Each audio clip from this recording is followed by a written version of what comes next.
ಹೀಗಾಗಿ ಯಾವುದೇ ಕಂಪ್ನಿಯಲ್ಲಿ ದುಡ್ಡು ಹೊಡಿದ್ರೆ ಅವರು ಅಧ್ಯಕ್ಷ ಏನಪ್ಪ ಅನರ್ಹರಾಗ್ತಾರೆ ಗೊತ್ತಿದ್ದು ಅವ್ರನ್ನ ಮಾಡಿದರು.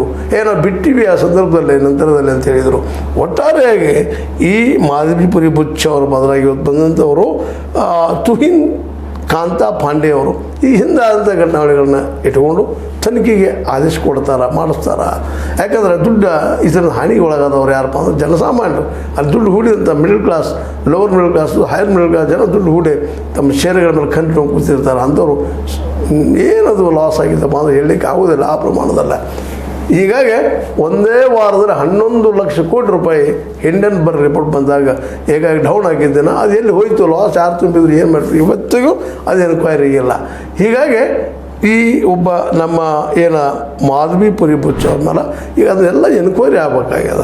ಎಲ್ಲಿ ಹೋಯ್ತು, ಏನಾಯ್ತು, ಈ ದುಡ್ಡಿನ ಅವ್ಯವಹಾರ ಏನು ಅದು ಅಂತೇಳಿ. ಇದರಲ್ಲೇ ಅದಾನಿ ಅವ್ರ ಪಾತ್ರ ಏನು, ಅಂಬಾನಿ ಅವ್ರ ಪಾತ್ರ ಏನು, ಅವ್ರು ಏನು ಮಾಡ್ತಾ ಇದ್ದಾರೆ, ಯಾವ ರೀತಿ ದುಡ್ಡನ್ನು ಬಳಸ್ಕೊಂಡು ಈ ಬ್ಯಾಂಕ್ಗಳ ದುಡ್ಡನ್ನು ಬಳಸ್ಕೊಂಡು ತಮ್ಮ ಇಂಡಸ್ಟ್ರಿ ಮಾಡ್ತಾನೆ ಅಂತೇಳಿ ರಾಷ್ಟ್ರೀಯ ಅಂತಾರಾಷ್ಟ್ರೀಯ ಮಟ್ಟದಲ್ಲಿ ದುಡ್ಡನ್ನು ಹೆಂಗೆ ಮಾಡ್ತಾರೆ ಅಂತೇಳಿ ಅವನೊಂದು ಆರೋಪಗಳಿದ್ದಾವೆ. ಭ್ರಷ್ಟಾಚಾರಕ್ಕೆ ಆಸ್ಪತ್ರೆ ಕೊಡ್ತಾ ಇದ್ದಾರಪ್ಪ ನಮ್ಮ ಅದಾನಿ ಅವರು ಅಂತೇಳಿ.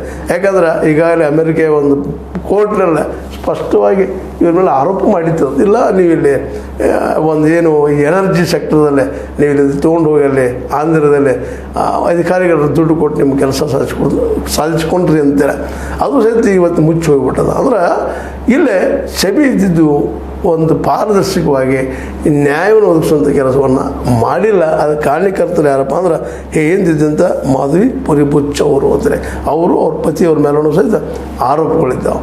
ಅಂದಾಗ ಈ ಎಲ್ಲ ನೆರಗಟ್ಟಿನಲ್ಲಿ ಇವತ್ತು ನಮ್ಮ ಸೆಬಿ ಅಥವಾ ಮಾರ್ಕೆಟ ಇದು ಕೇವಲ ಕೆಲವು ಕಾರ್ಪೊರೇಟ್ ಕೈಯಲ್ಲಿ ಅವ್ರು ಹೇಳಿದಂಗೆ ಅವ್ರ ತಾಳಕ್ಕೆ ಕುಣಿಯುವಂಥ ಒಂದು ಸಂಘಟನೆ ಆಗ್ತಾಯಿದೆ ಅಂತ. ಯಾಕಂದ್ರೆ ಇಲ್ಲೇ ದುಡ್ಡು ಬಿಡೋರು ಯಾರಪ್ಪ ಅಂದ್ರೆ ಮಧ್ಯಮ ವರ್ಗದವರು, ಬ್ಯಾಂಕರ್ಸು, ಇನ್ನುಳಿದವರು.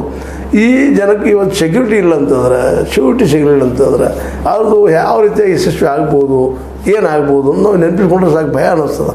ಯಾಕಂದ್ರೆ ತಯಾರಿಕಾರಾಗಿ ಸೆಕ್ಟರ್ ಐತೆ ನಿಮಗೆ ಈಗ PSU ಅದು ಮತ್ತು